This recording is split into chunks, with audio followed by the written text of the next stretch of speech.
आधी आपले जाधव मामा त्यानंतर आमचा मामा हरी हरी महादेव देव नमान ज्यांनी देव नाम ऐकलेलं आहे पाप भागाला जाईल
बरोबर आहे का नाही?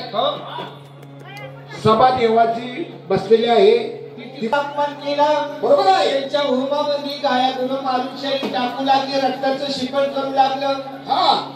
ऋषीवरती मोठा कोप झालेला आहे आणि सगळ्या देवांनी विचार मिळून केलेला आहे कारण या सृष्टीवरती पात्र झालं जास्त आणि पुण्य कमी पडलेले त्यामुळे दुष्टांचा नाश करायचा आणि मानव पुतळा या भक्तीसाठी देवाला पूजण्यासाठी निर्माण करायचा असं का? म्हणून तिथे कुठे देवाने विचार केला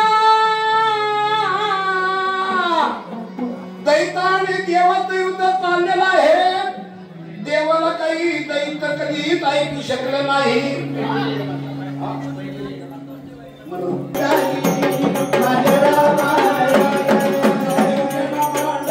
ज्यांनी विडा उचलावा त्यांनी दैत्य मारावा म्हणून विड्याला कुणी हात लावत नव्हतं पण विषय असा झाला वायुदेवाला सांगितलं का हो वायुदेवा तुम्ही सर्व देवामध्ये चपळ आहे का नाही शहरामध्ये अनेक ठिकाणी तुम्ही जाता अनेक ठिकाणी तुम्ही असता तर या ठिकाणी मध्ये सगळे देव आलेले आहेत आणि भक्त म्हणले तिथं कुठला देव कमी कुठले सभेला कमी तेवढी चौकशी करा असं का? हाक मारली नारदाला नारदांनी सांगितलं वायुदेवाला नारदाने ती वायुदेवा जवळ आलेला आहे सगळ्या तिथेच कुठे देव आलेला आहे पण एक देव राहिलेला आहे. कोण राहिलेला आहे? काशीचे कोतवाल मंदिरचे मंगळ काळाचे काळ भैरवनाथ ते कोतवाल की गत्यात कुठं काशीमध्ये असे का? त्याला फक्त जाऊन वायवा तुम्ही तिकडे जाऊन आणा. नागबाबाला कशासाठी पाठवले होते तिथं?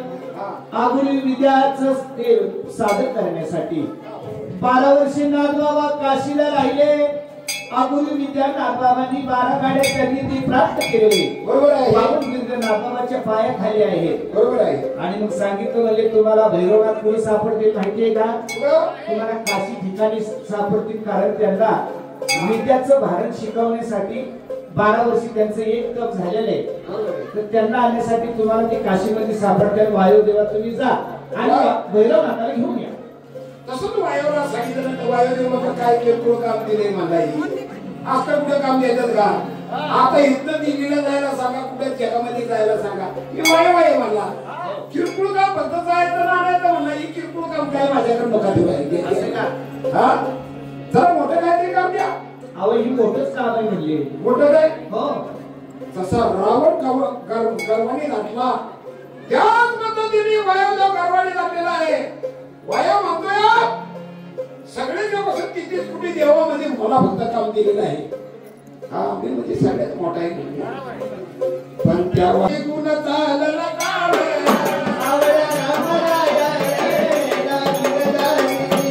माझ्या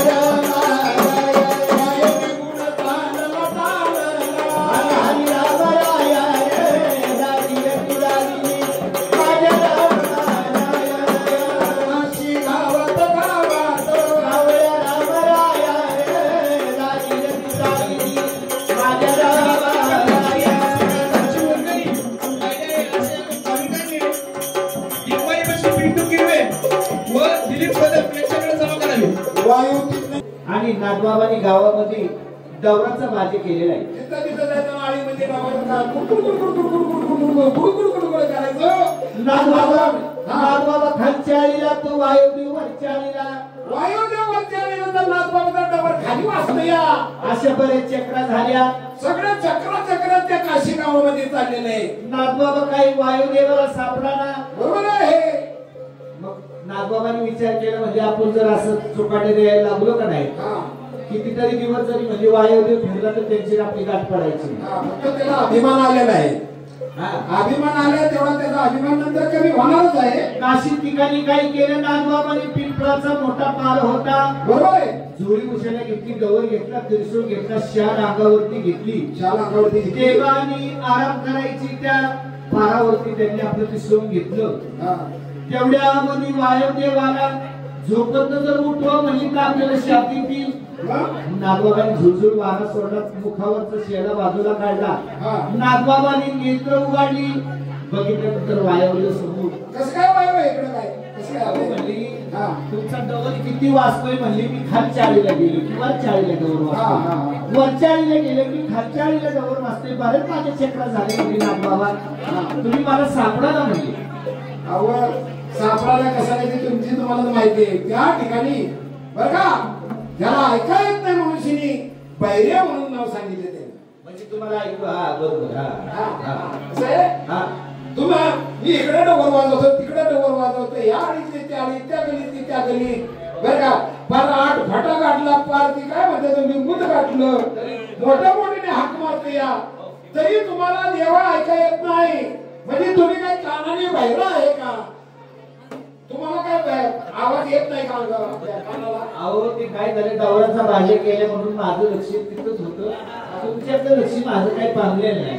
असं काय सांगू आहे देवा. का पडलं शेवट का केलं वेळेला म्हणजे सांगा मामा जल्दीनं कशासाठी आज सांगायला पाहिजे.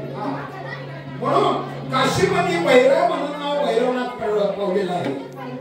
अरे अरे पहिल्या देवा एवढं ते वायुदेव बोलल्यानंतर काशीचे तत्व सत्य आणि भैरवनाथ नाव पावलेलं आहे.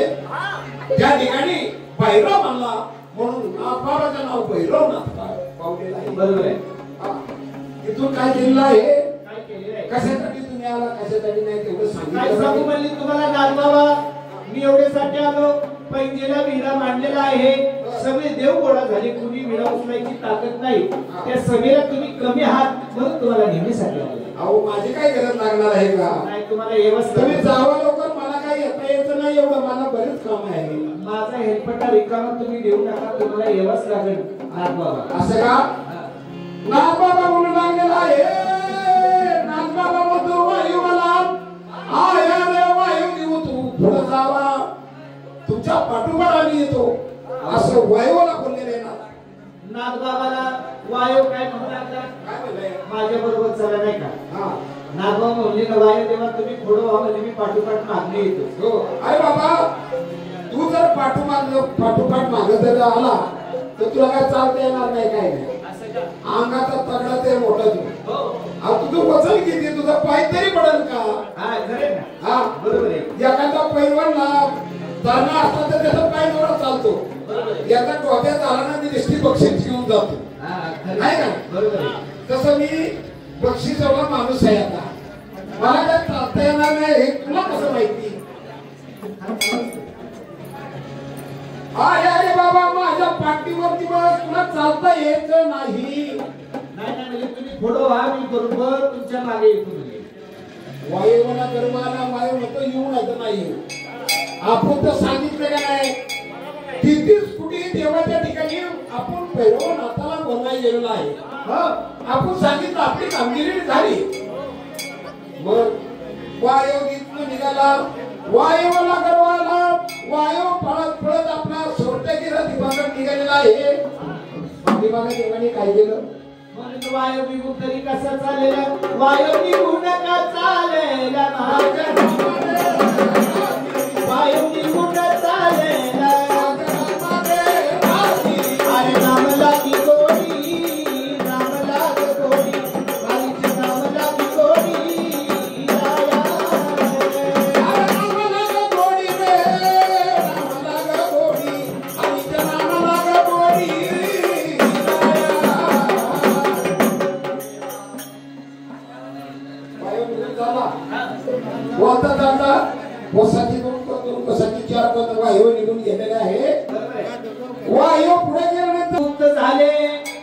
माहेश्वर ते गेली टिपाला निघालेला आहे आणि वायुच्या पुढे जाऊन पोहोचलेल्या वायू दादाला राम राम राम राम महाराज. अहो तुमच्या पाठोपाठ पाठवून त्या टकलीत नाणे आलेलं आहे. हो काय हरकत नाही, बरं झालं आला की लवकर झालं. ठीक आहे. वायूचा तिथं गर्व हैराण झाला. वायू म्हणतो या एवढा मी चलत असताना माझ्या पुढे येऊन सुद्धा हा काशीचे भैरवनाथ उभा राहिलेले म्हणते म्हणजे आपल्यापासून किती श्रेष्ठ आहे नाही का. काळ भैरवनाथ म्हणजे काळ भैरवनाथ नाही ती आहे का नाही. म्हणून राम राम काका राम राम राम राम. त्या सभेला गेलेला आहे. शेवटगिरा दीपामध्ये गेल्या. शेवटगिरा दीपामध्ये गेल्यानंतर लहान बाळाचं रूप घेतलं. 6 महिन्याचं रूप घेतलं. कुणी नाथांनी 6 महिन्याचं रूप घेतलं. आपण म्हणजे असे तगडे जर गेलो बराच मोठा आहे म्हणजे हा कसा बी जाईल ते तुम्हाला बायको करून मग त्यांनी 6 महिन्याचं रूप कसं घेतलं माहितीये का. आलं करंजन धनी कागद काळ भैरी देवा काळ भैरी काळ भैरी आलं करंजन धनी कागद काळ भैरी काळ भैरी आलं करंजन रक्षण करतो माया दोगतरी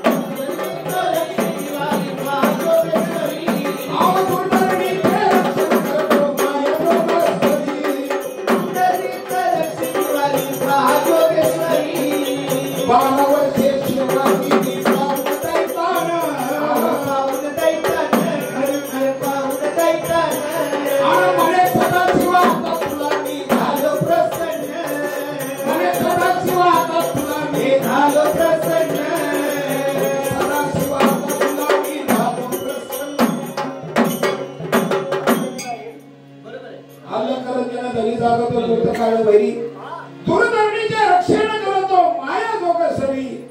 12 वर्षे सेवा केली पाहुणं दैत्यानं आणि पोलादाची पानं आणि या नाथबाबांनी काळ भैरवनाने नाथांनी आतमध्ये जाऊन सभेमध्ये विडाला हात धरला विलाला विला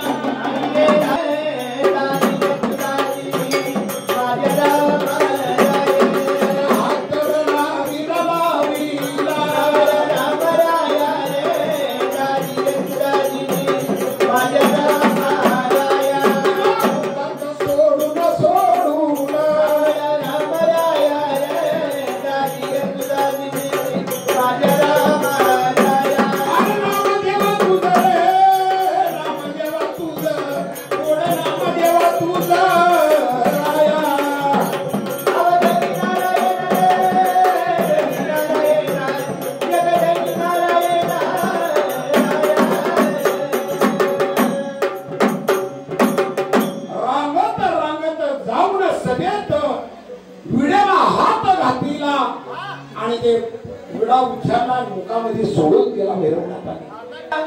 बसलेली सभा सगळी उठली आहे. त्यांनी देवाने चर्चा केली. ज्याचं गवलं त्याच्या गाड्यात पडलं म्हणजे बापाने विडा मांडलात मुलांनी उच्चारला. पण काय हे काय सोपं नाही. आता आपल्याला काही काळजी नाही तर आपल्याला एखादा गेला असता का नाही पाताळामध्ये गेला असताना तर आपल्याला काय सुद्धा कपडे पण अंगावर गेली नसती. हाडे तर कधीच भेटली नसती. बरोबर आहे. आता काय झालं भैरवनाथाचं आणि नाथांचं आपले श्री शंकराचं काय होईल की होईल. विडा उचललेला आहे. विडा उचलल्यानंतर कळलं कोणाला श्री शंकराला. पार्वतीने विचारली कुणाला. नाथबाबाला. कारिवली भैरवनाथा 12 वर्षी तुम्हाला मी काशीला पाठवलं विद्या शिकण्यासाठी. बरोबर आहे. 12 वर्षी तुम्ही गुरु केला. विद्याचं भारत तुम्ही ती प्राप्त करून घेतलेलं आहे. पण विडा कशासाठी मांडला कशासाठी नाही याची चौकशी केली का तुम्ही. आता काय मला माहिती विडा गली ह्याच्यासाठी मांडला होता. कशासाठी. ज्यांनी विडा उचलावा त्यांनी दैत्य मारावा. दैत्य मारून शानी मानव पुतळा आपल्या सेवेसाठी करायचा आहे म्हणले. बरोबर आहे. कारण दैत्यांनी म्हणजे खूप उपवास केलेला आहे. ऋषी मुनींना त्रास दिला. काया गुरु म्हणली आणि पुष्टीवरती त्यांनी अत्याचार केलेले आहे. त्यामुळे म्हणली दुष्ट मारायचे आणि माणूस म्हणले तयार करायचं कशासाठी ना आपल्या सेवेसाठी. सेवेसाठी करायचं त्यासाठी म्हणजे हिरा मांडलेला आहे. असं का म्हणून त्या सेवेकरता विडा मांडलेला आहे. देव तिथं निघाला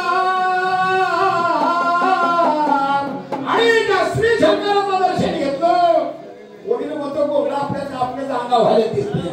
हा श्री शंकराचं दर्शन घेतल्यानंतर तिथं नागबाबा निघाले आणि आईच्या ठिकाणी आले. देवानी खरग का हो? हा बापाला सांगितलं म्हणली का हो देवा? काय सांगितलं आहे? म्हणजे तुमचं खरग द्या म्हणजे मी आता दैत्या संग युद्ध करायचं आले म्हणजे. काय बाबा?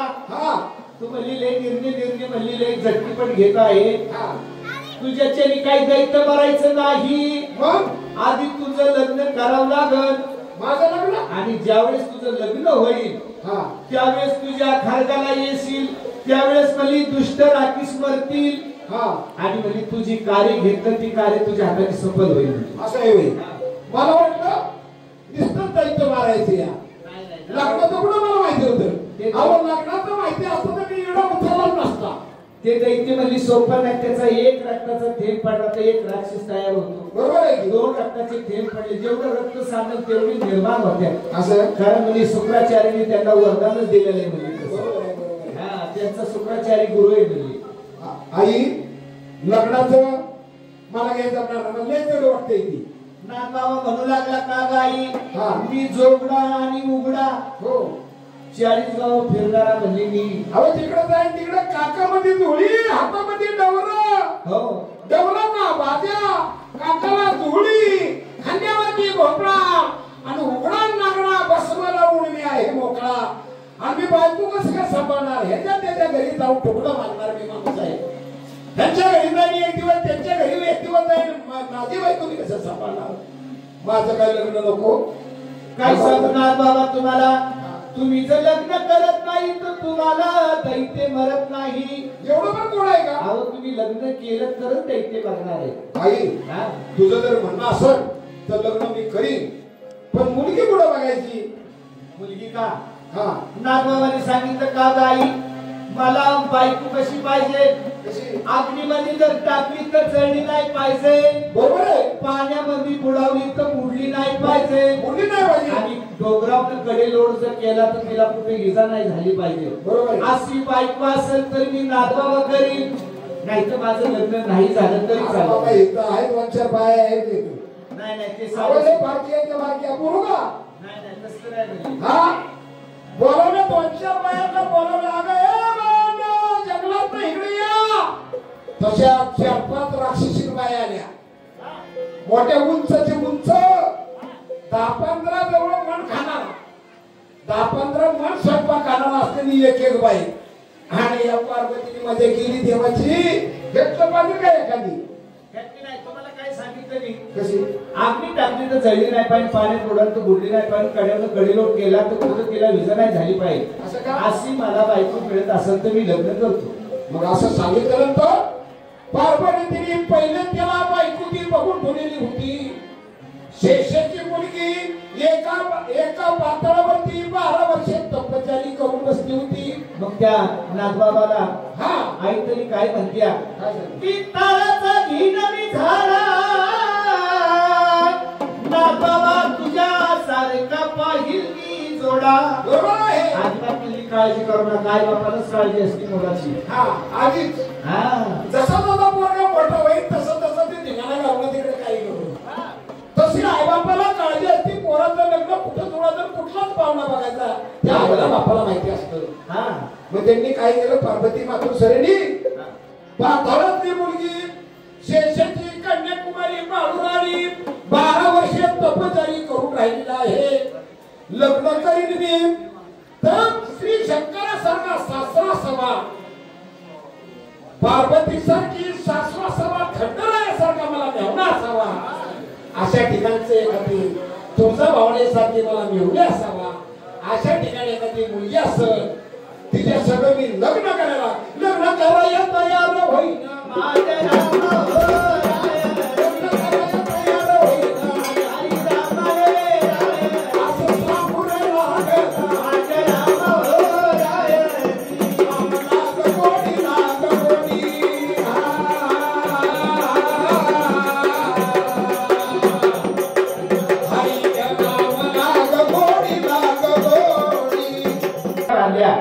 पार्वतीला आशीर्वाद दिला नागबाबा.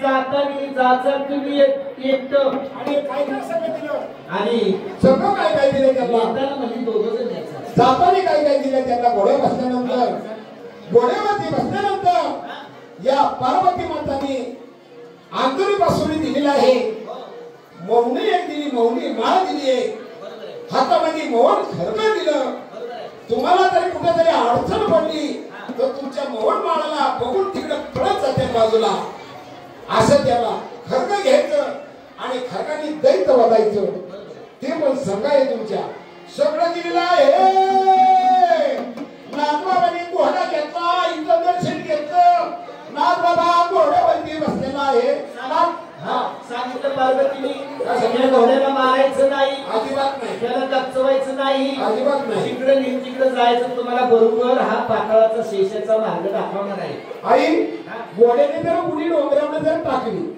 तर मी काय करू अजिबात काय करायचं पाण्यामध्ये गेला तर अजिबात काय नाही करायचं बरोबर नेणार तुम्हाला हा एखाद्याला आकाशावरती जर मला घेऊन जर गेला अजिबात नाही नेणार म्हणजे नाहीतर मी तुला भेटायपर्यंत येणार लग्न कसं काय करायचं अहो ती तुमच्या वडिलांचं वाहन आहे म्हणजे असं का तुमचा दादा व्हायसारखा असा आहे कधी देणार नाही असं का नाथबाबांनी आईचं दर्शन घेतलं नाथबाबा घोड्यावरती बसले घोड्याच्याला टाप मारली नाथनी गुण चालला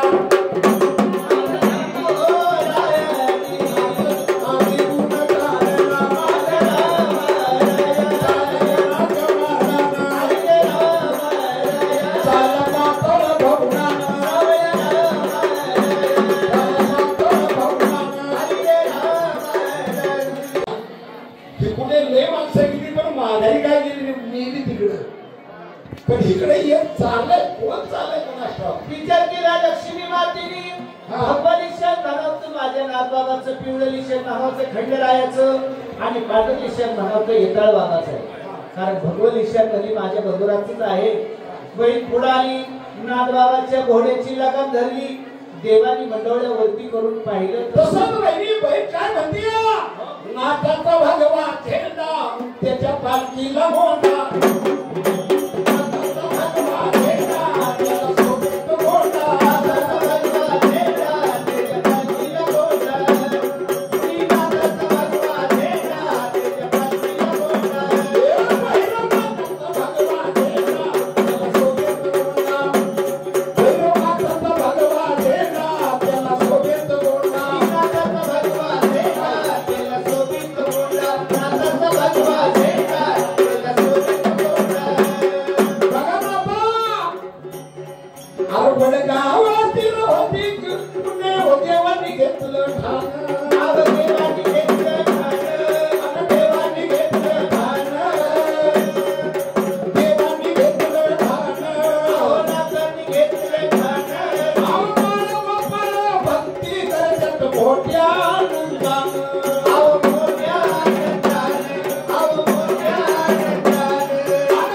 आईने सांगितलं घर मग पुढे काय अर्थ आहे तुला काय माहितीये का काय माहिती नाही तुम्हालाच काय माहिती असं असं कर ना तू माझ्या घरी चल जरा जेवण बिवण कर जरा थोडंसं निघून जा असं चालत नाही चालत नाथबाबा घोडा धरला नाथबाबाला घेतलं आणि बहिणीने आपल्या घरी आणलेलं आहे दादा थोडंसं जेवण कर मग जा चालेल नंतर माहितीने सांगितलं कुठे जायचं मग दिल्लीला जायचं बरं का राजकारण नाही बरं घ्यायचं नाहीतर काय नाही मुंबईला जायचं का दिल्लीला जायचं कुठे जायचं हे झालं राजकारण कुठे जायचं ते नंतर सांगितलं मग बहिणीने भावाचा घोडा धरला भावाला घरी आणलेलं आहे आणल्यानंतर दादा आल्यासारखं 2 तास काहीतरी खा म्हणून या बहिणीने काय केलं भावाला बसावला भावाला ती जेवतो बहिणीने काय केलेलं आहे रानामध्ये चालून गेली तिथं जेवण बघा एक मोठा पहिल्या उशीर झाला त्याचा थाळा बनवला इचू इगळे गोरपडी साप आणि पदार्थ विशेष ते सगळं त्या ताटामध्ये भरलं आणि डोक्यावर घेतलं त्या भावाकडे आलं. दादा मीराशील सागर या भक्तांनी 100 रुपयाचं दान आपल्या नाथबाबाने दिलेले आहे. आपल्याला एक भाऊ त्यांना मिळावं सहस्र नावं त्यांच्या मनातील इच्छा पूर्ण करावी असणारे बाळ गोपाळी वडगाव मध्ये सगळी देवाने सुखी ठेवावं त्यांची इडापिडा जळून जावी सुखाची भरभराट ठेवावी आणि असंच नाथबाबाचं वर्षानुवर्षे उदंड अंतःकरणाने नाथाची अशी सेवा करावी अशी सेवा व्हावा म्हणून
जेवण आहे ही जी माझ्याकडे जेवण असतं ती पाताळात गेल्यानंतर लक्ष्मी मातेने विचार असा केला की जर विषाचं पदार्थ नाथबाबांनी जर जिरावलं तर नाथबाबाला मी शेषाकडे पाठवीन जर ही जर पदार्थ नाही जिरावलं नाथाला जर त्रास झाला की तो संजीवनी मंत्र टाकीन भावाला साजीवंत करीन आणि शेषाच्या घरी पाठवण्याऐवजी नाथबाबा परत माघारी पाठवीन असं त्यांच्यात किती ताकद येते ही मला पाहिली पाहिजे तरच म्हणजे शेषाचे नारद आपण नाथबाबाला पाठवू शकतो नाथाने विचार केला पाहिजे वळवळ करतो तू मला असं करणार माझं ही पत्र पाहिजे पतार ही जेवण आहे त्याच्यावरती मांडायचं तू असं कर जरा अगरबत्ती काहीतरी गुलाला जा परदेशीने आतमध्ये काय केलं या लक्ष्मी मातेने थोडासा धूप आणला थोडासा कापूर आणलेला आहे आणायच्या आधी नाथबाबांनी काकामध्ये धुळीतला गुलाब काढला आणि त्या संपावरती टाकल्यानंतर त्यांची विडापिडा नाथबाबांनी सगळ्यांची दूर करावा आणि सुखाची भरभराट करावा आता मी गुलाब लागलेला ते पुरणपोळीचे गरम गरम जेवण केलं बरोबर आणि जशी बहीण आता बाहेर आली आता आतामध्ये काय झालं सगळं तिथे गरम गरम पप्पा येते सगळे पाचही पकवान जेवायला केली पाचही प्रकार खवापासून दुधाची खीर पुरणाची पोळी तुप साखर बालू बाबा बुंदीच्या डांगर गोपळा मुळा मजेदार भेंडी का बारे तोडका फुगीर शेंगसंग्याची भारी सुंदर तळाची विण्यारी दोन्ही लावायला होती मिरची यालाची चंद्रकांत रामचंद्र बोडके यांनी 500 रुपये आपल्याला नाथबाबाच्या नावाने दिलेले आपल्याला दिले हाताने नाथाने शस्त्र हाताने द्यावं मनातील इच्छा पूर्ण करावी काय त्यांची विनंती असते नाथबाबांनी जाळून टाकावी सुखाची भरभराट करावी नाथाची बहीण म्हणते देवा तू मोसले आका गाव फिरलं माझं जेवण टाकून दिलं आका गाव फिरलं आणि शिरो पाकावून माझे हे थोडे म्हणजे अगं काय सांगू बाई तुला ही तुझं जेवण आहे नाथबाबांनी डवराचा बाजे केल्यामुळे जेवढं विसाचं पदार्थ देवानी कप केलं आणि पत्तर बोलतं आणि पाची पकवानाचं जेवण तयार केलं या पत्तर बोलल्याशिवाय देवाचं जेवण तुझा गोपाळ लक्ष्मी मातेला म्हणजे माझं जेवण नाही तुझं जेवण आहे असं का देवानी झोळीतला गुलाब काढला त्याच्यावरती टाकला हाय असं विचू इंगळ्या वळवळ वळवळ करू लागले देवानी मुठीमध्ये घ्यायचं मुखामध्ये टाकायचं, कचा कचा चावायचं, रस गिळायचा, चोथा टाकून जाई द्यायचा. वगैरेची फुलं काढायची. हा अशा पद्धतीने त्या तिथं जेवण जेवले. दादा आता त्याला विश्रांती कर. आपलं विषाचं पदार्थ खालं, असं वाटलं बहिणीला एवढं विष खाल्यानंतर माझा भाऊ कधी मरण पावन. त्यासाठी म्हणजे आपण काय करू, 1-2 तास झोपायला जाऊ. इथं विषाचा प्रभाव जर त्यांना नाही झाला तर आपण त्यांना म्हणजे लग्नाला पाठवू. विषाचा असं वाटतं विश्वाचं जेवण ही मेल असेल. नाथ बाबाला मोठा बहीण गेली, गेल्यानंतर तर दिशी निवडून बसले.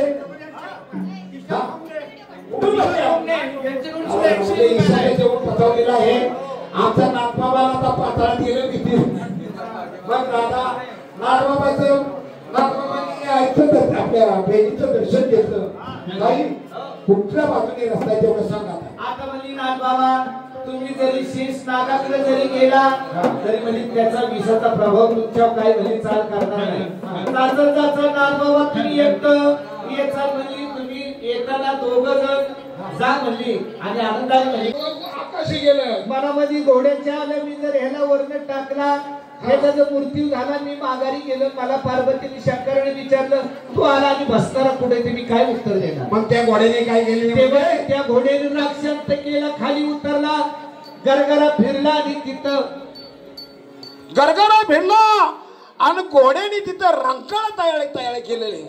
रंकाळ तळ तयार केलं आणि त्याच्या पाठीमागे ज्ञानेश्वर खोमणे यांनी 101 रुपये नाथबाबाला दिलेले. ज्याला द्यायचं त्यांनी पत्रात आणून टाकाय. हे तर वेळ कमी देवाच्या लग्नाला घेता तर इकडं ज्याला पैसे द्यायचं त्यांनी आमच्या हातात दिवस उमेश खोमणे या भक्तांनी 101 रुपये दिलेले आहे. पत्र टाका. तुम्ही आल्यानंतर देवाला कळतं कुणी पैसे दिले, कुणी ज्याची इच्छा असेल त्याने नाथबाबाच्या नावाने वर्षात एकदा पतार भरा. हे नाथबाबाचा पतार 3 ठिकाणी पाताळात जाताना भरलेला तेव्हा आपण पत्र पुसतो. डवरी बोलवा आणि आपलं पतार भरा. त्या पाताळाच्या दरवाजाला 3 राखणदारे बाया होत्या. आग्नी दैवता. कुणी इकडे शिंदे, कुणी तिकडे शिंदे, कुणी भासतय, कुणी पाय वडतय, कुणी आगावणी कपडे धुराचा धूर कोण केला. नाथबाबाला चटकं देऊ लागलं. नाथबाबा म्हणू लागला हो तुम्ही कोण आहे, तुमची ओळख करून द्या आम्हाला. शेषेच्या राखणदार मुले आहेत. तुम्ही अग्नी देवताय का. हा आम्ही त्यांच्या कोट केलेला आहे. नाथबाबाचं शरीर सगळं काळ भागात पाडलं. नाथबाबा म्हणतो बरंच चटकं दिल्यात, म्हणजे तुम्ही असं करता का. तुम्ही म्हणले आता असं मारू नका महाराज. तुम्ही लय दिसत म्हणजे असं माणूस दिसत म्हणजे आतापर्यंत कुणी आलं ना आम्हाला असं मारामारी केली असं म्हणून नाही दिसला. काय हरकत नाही म्हणजे तुम्ही लय त्रास दिलेले. देवानी चुरगाळल्या. एक इजेच्या पुटी टाकली, एक गारमुटीच्या पुटी टाकली, एक झाडामध्ये टाकली आणि तिघींना 3 वाटा दिल्या आणि नाताला धुराचा धुरकड केला. काशीमध्ये भैरव म्हणलं म्हणून त्याचं नाव भैरवनाथ नाव पावलं.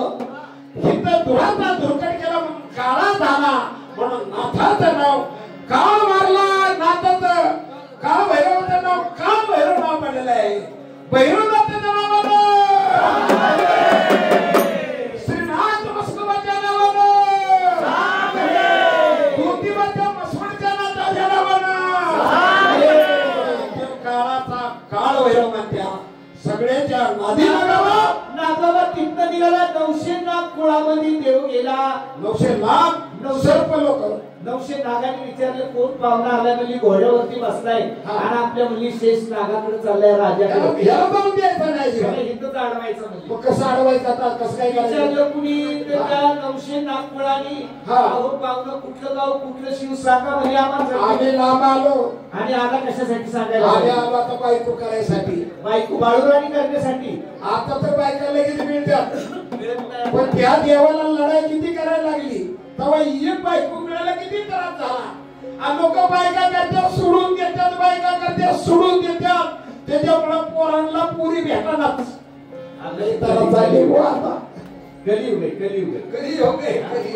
म्हणून सांगितलं. 900 नागकुळ म्हणली ह्यांना काही शेष नागापर्यंत जाऊन द्यायचं नाही. पायाला चावते, कोण हाताला चावते, कोण गालाला, कोण पोटाला. भैरवनाथाला चावून चावून घेतलेला आहे.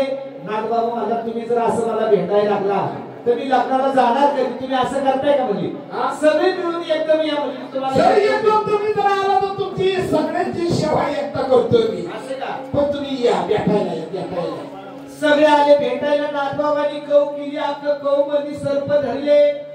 नाथबाबांनी कौ धरल्यानंतर ताकद लावली, शक्ती लावल्यानंतर जशी भाताची पिंडी आवडली तशी सर्वांची पिंडी आवडली तशी ते सगळं सर्प सगळं नाथांनी आवडलेलं आहे. साफ करत्यात चिरी चिरी. नाथबाबा म्हणतोय जरा धीर धरी. लेकरं दिलाय तुम्ही. देवानी खडगानी शिर कापली, पत्रावर टाकली. या पत्रामध्ये शिरण टाकायची, मुखात सोडायची. तेव्हा भैरवनाथ कोणाला पाठ लागलं होतं ना, लागत असं पहिलं तेव्हा हे नाथबाबाच्या देवळात आणायचे. देवळात आल्यानंतर सगळे कळून जायचं. आता त्यांनी पहिलं भक्षण केलेलं आहे. पत्रामध्ये सामान्य गोष्ट नाही, शस्त्र खंडित त्यामध्ये अन्न असलेले निसतं ह्याच्यामध्ये. आणि आपण काय म्हणतो, गोसायला आलं ना तर ते पत्र भरावं का नाही भरावा, तर ते पत्र भरलं म्हणजे सगळं चाललं, घर भरलं. पुढं काय नाथबाबा तिथं निघालेला आहे. एक खड्या नागाचं पिलू निघालं, भुल्या भुजिका होता. कोणी गेलं निघालं आणि कोणी सरपंच निघाले, खड्या नागाचं पिलू निघालं, कोणी हिरुळ झालं, कोणी बरपुडे झालं, कोणी पाणी झालं. अशा सगळ्या मिस्टून गेलं. बाकीचा एकटाच गडी तेवढा सर्पाचा राहिला. सर्पाचं पिलू निघालं. तिथनं देवानी सोडलं म्हणजे आपल्याला कलम कोणतरी आपल्याला पाहिजे संग माघारी घ्यायला. लग्न झाल्यानंतर एक पिलू निघालं आणि बाजूला गेलं ना, पहिल्या भुजिकाकडे गेलं. भुजिकाकडे गेल्यानंतर भुजिकाला सांगितलं काय रे म्हणजे भोया भुजिका, तुझ्या तोंडातून वेस आहे, खरं तुझ्या तोंडातूनच आहे ना मार्ग आहे. पण जे म्हणजे मानव देशातून जे घोडे बाबा आलाय ना म्हणजे निस्ती सापाची मुडकी कापतोय म्हणजे निस्ती डोकी खातोय म्हणजे निस्ती डोकी खातोय. त्याचा काय म्हणजे नाश्ता तिथे व्यवस्थित झाला नाही. जर म्हणजे तू जर इथली तुझं जागा बिरण हलव म्हणजे आणि त्याच्या घोड्याला जायला रस्ता कर. तुझा रस्ता जर नाही केला ना तुझा तो फराळ होईल. म्हणजे असं कर ना, आता तुला त्याचं जे घोड्यावल्या बाबाचा भीती जर वाटत असेल ना तर माझ्या पोटाखाली लपून बस. असं का? नाथबाबांनी गप्पा ऐकल्या त्या खड्या नागाच्या भोया भुजिकाच्या. नाथबाबाला भिवून शानी ती खड्या नाग त्या वारुळामध्ये शिरला. काय व्हायची तिथे. नाथबाबांनी गुलाल काढला, त्या वारुळावरती टाकला आणि सांगितलं म्हणजे तू माझा आदर्श केला. मला पाहून भिवून शानी तू लपून शानी बसला.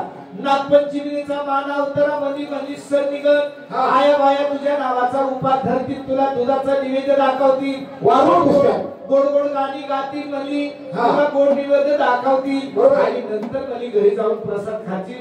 नागपंचमीचा त्यांना त्यावेळेस त्या खड्या नागाला देवानी मानले. बोलता बोलता आला नाथा तो घोडा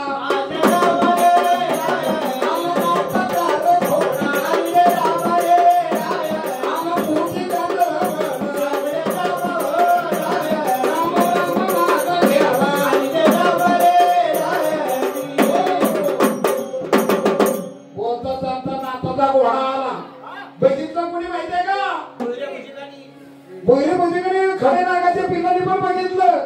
आलं घर म्हणजे याला सांगितलं तर रस्ता सोडून आता त्या भुजिकाचं मोठं मोठं डोळ, चाकाचं गाडीच्या चाकासारखं डोळ, दात म्हणजे मोठं मोठं बरोबर आहे आणि मोठा जबडा बसून चिने राहिलेला आहे. आला का तोंडात न घालत आणि 3 दिवसात बाहेर काढायचा. आता जसं घोड तिथं आलं तिथं घोड थांबलं. घोड्याला ती माहिती होतं. घोडा थांबल्यानंतर नाथबाबांनी सांगितलं भोया भोजिकेला काय रे बाबा तुझं म्हणली डोळं पाहून शेरी घोडा माझा भेटूया, तुझी नेत्र झाकून घे म्हणजे तुझ्या तोंडातून आम्ही म्हणजे पलीकडे जाऊ. असं का? म्हणून पहिल्या पूजे म्हणतोय माझं जर नेत्र मी जर झाकून घेतलं तर रस्ता तोंडात न जायला नाही आहे का नाही. त्यांनी जसं डोळं झाकलं देव सुद्धा लय अंगावरती फाशी आल्यानंतर देव सुद्धा कपट करणार. कृष्णाने नाही का कपट केलं चांगल्यासाठी आहे का नाही. तसं नसतं. म्हणून देवाने काय केलेलं आहे डोळा झाकाय डोळा झाकून घ्यायला सांगितलं. झुळीमध्ये हात घातला, खरं काढलं, लावलं त्या भैर्या भुजी घाला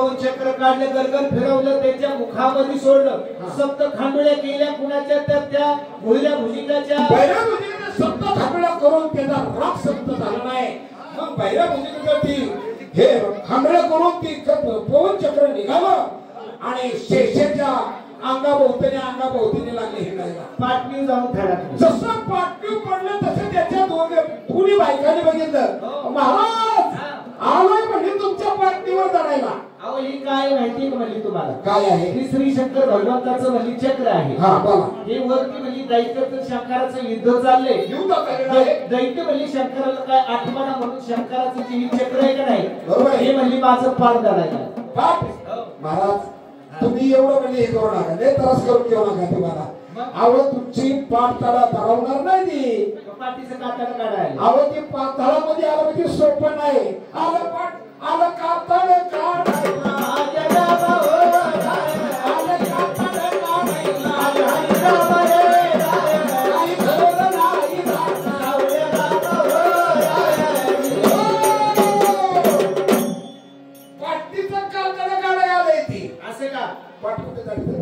असं म्हणता म्हणता तेवढ्यात नागबाबाचा घोडा आला आल्यानंतर नागबाबाचं पवन चक्र तिथून त्यांच्या बसनं उडालं तसं डायरेक्ट धुळीत येऊन पडलं नागबाबाच्या त्या धुळीमध्ये जाऊन पडलं त्याला राखणदार कोण आहे का एकच विषय आलेले बोलता बोलता नागबाबा आला तसं शेषेच्या वाड्यात शिरला राम राम मामा राम राम म्हणजे मामा कुठून आलं म्हणजे सांगायला थांबा पाच मिनिटं थांबा 5 मिनिटं थांबा 2-3 मिनिटं थांबा 2-3 ठीक केलेलं आहे त्याच्यानंतर व्यथाळ मारला आकाड काय व्यथाळ मारला काळ्या बंधूला पण त्रास दिला आणि नातांनी डवर कुदला आणि मामाला सांगितलं कधी लग्न करायचं लगेच का मग शुक्रवारी पेलवण शनिवारी हळदी आणि रविवारी नाथांचं लग्न ठरवलेलं आहे नाथबाबांचं रविवारी लग्न म्हणून आता नाथांचा सोहळा लग्नाचा नाथांचा लग्नाचा सोहळा आता दंडकारण्ये देशे गोदावरी दक्षिणेतरे कृष्णारण्य उत्तरेतरे शालिवांशिके विश्ववसु रामक्षेत्रे विश्ववसु नाम संवत्सरे उत्तरायणे चैत्रमासे अष्टमान्ते उत्तराषाढा दिवस नक्षत्रे शुभयोगे शुभकर्णे मकर राशीते वर्तमाने चंद्रे मेष राशीते श्री सूर्य वृषभ राशीते श्री देवगुरु शेषेषु यथाशता राशीस्थानानि श्री क्षेत्रपाल भैरवनाथ तथा जोगेश्वरी शुभ मुहूर्त सावधान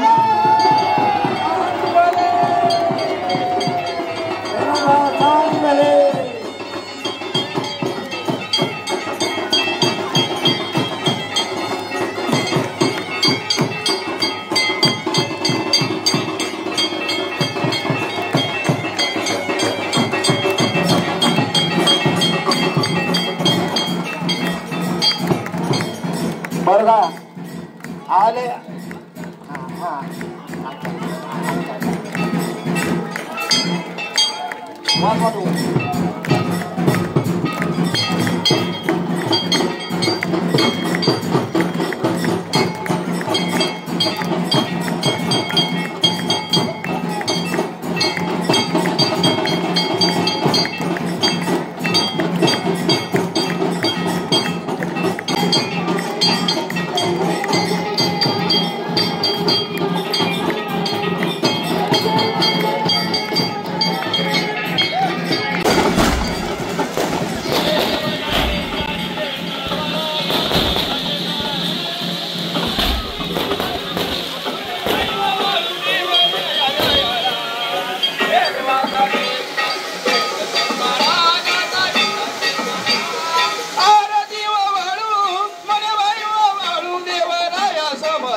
शिराची क्षेत्र पाळाना